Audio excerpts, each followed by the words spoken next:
大家好，这是关于交易的最重要课程之一。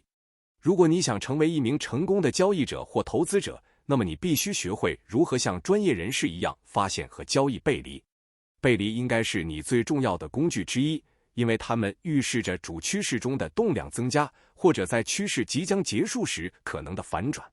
你甚至不需要学习所有交易的概念，如果你能掌握背离，并结合基本的价格行为和支持阻力位，你可以轻松地交易股票、外汇或任何其他你喜欢的工具。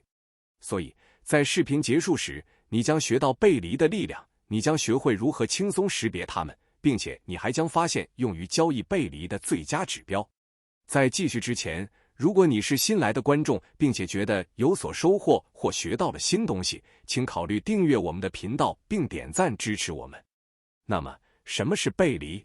几乎所有技术指标都跟踪价格走势的变化，这意味着它们跟随价格变动。这就是为什么大多数使用技术分析的动量指标都是滞后指标的原因。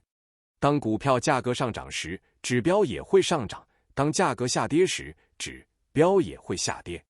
但有时候，价格与指标之间会出现视觉上的不一致，这种视觉差异被称为非确认，也称为背离。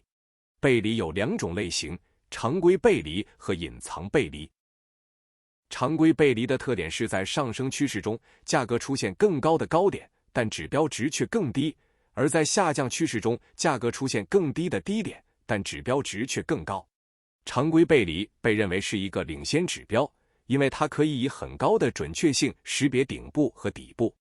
它还帮助交易者在接近顶部时卖出，接近底部时买入。换句话说，经典的背离信号表明可能出现趋势反转。常规背离有两种模式：一、常规看跌背离，出现在上升趋势中，当价格创出更高的高点，但指标显示更低的高点。如图表所示，价格处于强劲的牛市趋势，价格试图创新高，但指标未能记录新的高点，反而形成了一个较低的高点。这是一个市场疲软的强烈信号，可能预示市场反转或至少短期调整。二、常规看涨背离，出现在下降趋势中，当价格创出更低的低点，但记录了指标较高的低点。再次分析图表，可以看到价格大幅下跌，试图寻找新的低点，但指标没有确认这一动作，反而记录了较高的低点。因此，常规看涨背离表明市场可能出现短期调整。除了常规背离，我们还有隐藏背离。隐藏背离是一种视觉上的非确认，其特点是在上升趋势中，价格有更高的低点，但指标值更低；在下降趋势中，价格有更低的高点，但指标值更高。隐藏背离信号表明趋势将继续朝着当前主要趋势的方向发展。这就是常规背离和隐藏背离之间的主要区别。常规背离表示反转，而隐藏背离表示延续。记住这个重要的规则，隐藏背离也有两种模式：一、看涨隐藏背离。在这种情况下，随即指标形成较低的低点，但价格形成更高的低点或双底。这种模式主要出现在向上调整期间，例如，价格处于非常强劲的上升趋势，并记录了一次重要的调整。价格恢复了初始的上升方向，然后又出现了一次回调。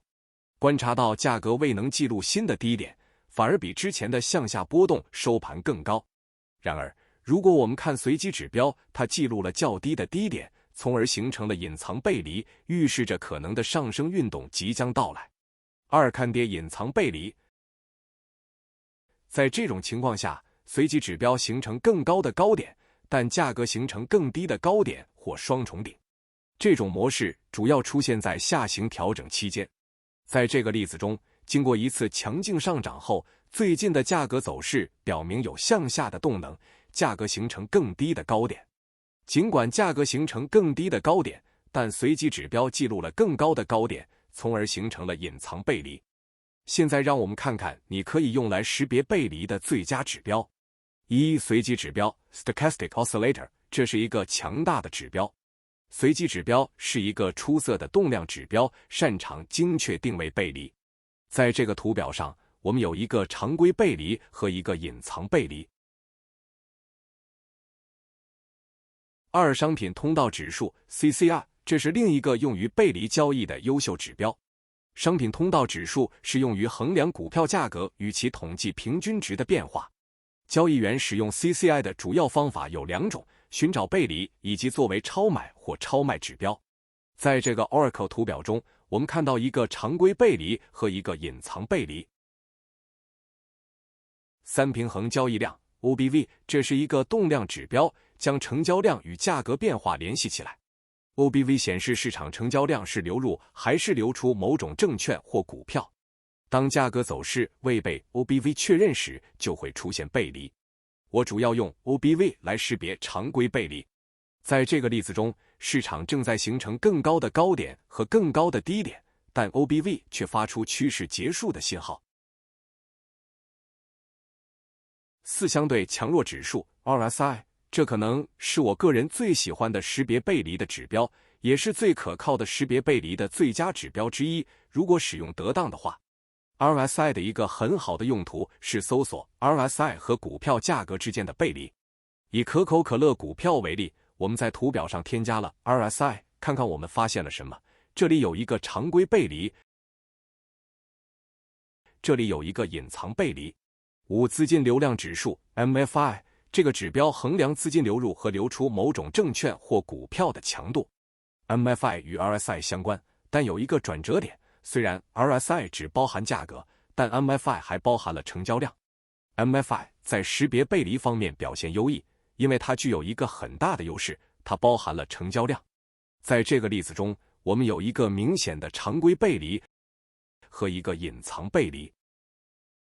六、移动平均线收敛背离指标 MACD， 这可能是交易员最常用的背离识别指标。在我看来， MACD 柱状图要比 MACD 线更容易用它找到一些背离信号，特别是那些显而易见的常规背离信号。最后一个重要提示，当你使用较高时间框架时，背离更加可靠。在4小时图或日线图上产生的信号比在15分钟图上产生的信号更可靠，因为在较高时间框架上，市场不会变动的那么快，更容易定义趋势。你会看到模式的发展，并有时间做出正确的决策。如果你学到了新东西并觉得有价值，请考虑订阅我们的频道，分享和点赞这个视频，这将对我们未来的创作有很大帮助。下次再见。